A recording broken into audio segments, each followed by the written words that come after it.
नमस्कार दोस्तों। भारत सरकार लगभग हर साल नई स्कीम लॉन्च करती है, जैसे पढ़ेगा इंडिया तो बढ़ेगा इंडिया, बेटी बचाओ बेटी पढ़ाओ। लेकिन ये स्कीम और इस स्कीम का फायदा सिर्फ सरकारों में लिपट कर रह जाता है। आम जनता तक तो ये कभी पहुंचाया ही नहीं जाता, न्यूज़ और अखबारों में कैद रह जाता है। और इस सब के बाद आम जनता तक कुछ पहुंच पाता है तो वो है सिर्फ प्राइवेट स्कूल की बढ़ी हुई फीसें, जिसे जनता भर पाने में नाकाम है। गवर्नमेंट स्कूल की मजबूरियां, जहां ना बेंच है ना ही टीचर है तो सिर्फ अंधेरा भारत के भविष्य पर। और इतना सब कुछ जानने के बाद भी अगर तुम्हें लगता है कि सब ठीक है तो ये वीडियो तुम्हारे लिए नहीं है। भारत में आज भी 1 लाख से ज्यादा स्कूल ऐसे हैं जहां शौचालय की सुविधा नहीं है, और हम बात करते हैं हर घर शौचालय की। 35% से ज्यादा स्कूलों में पानी की सुविधा उपलब्ध नहीं है। आज भी भारत में 70,000 से ज्यादा स्कूल ऐसे हैं जहां सिर्फ 1000 बच्चों के लिए एक टीचर उपलब्ध है।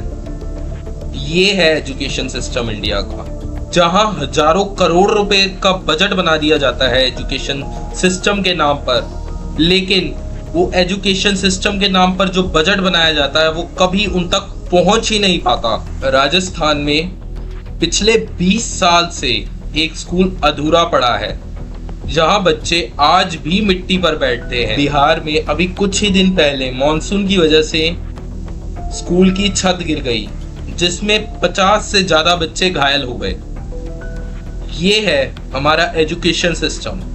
इस तरह हमारा भारत विकसित होगा जिस देश के बच्चे जमीन पर बैठकर शिक्षा ले रहे हैं। बात करता है वो चांद पर जाने की। आज भी भारत के 5वीं क्लास का छात्र कक्षा 2 के सवाल हल करने में हिचकिचाता है, मास्टर हिचकिचाते हैं। ये है एजुकेशन, ये है शिक्षा, जिसे अब सिर्फ एक व्यापार बनाकर रख दिया गया है। जिसके पास पैसा है वो पढ़ने के लिए प्राइवेट स्कूल जाए, गवर्नमेंट स्कूल में तो सिर्फ मजाक बनकर रह जाता है। किस तरीके से ये सरकारें हमारे भविष्य के साथ तोड़ मरोड़ कर खेल खेलना शुरू कर चुकी है।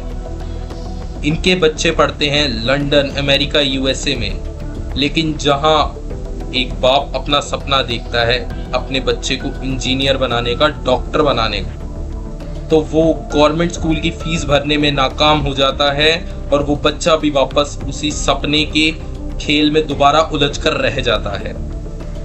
क्योंकि सरकारी स्कूल तो सिर्फ नाम के लिए चल रहे हैं, जहां हजारों करोड़ के फंड रेज किए जाते हैं गवर्नमेंट स्कूल के नाम पर, मिड डे मील के नाम पर।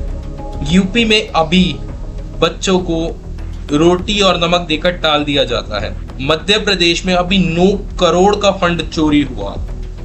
ये सारा फंड आखिर जाता कहाँ है?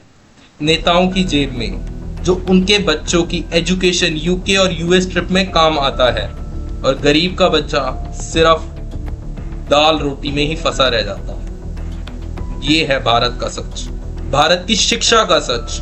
अगर आज भी हमने आवाज ना उठाई तो हम और आप सब सिर्फ दाल रोटी में फंसे रह जाएंगे, क्योंकि इन्होंने हमारे भविष्य के साथ साथ हमारी शिक्षा से भी खिलवाड़ करना शुरू कर दिया है।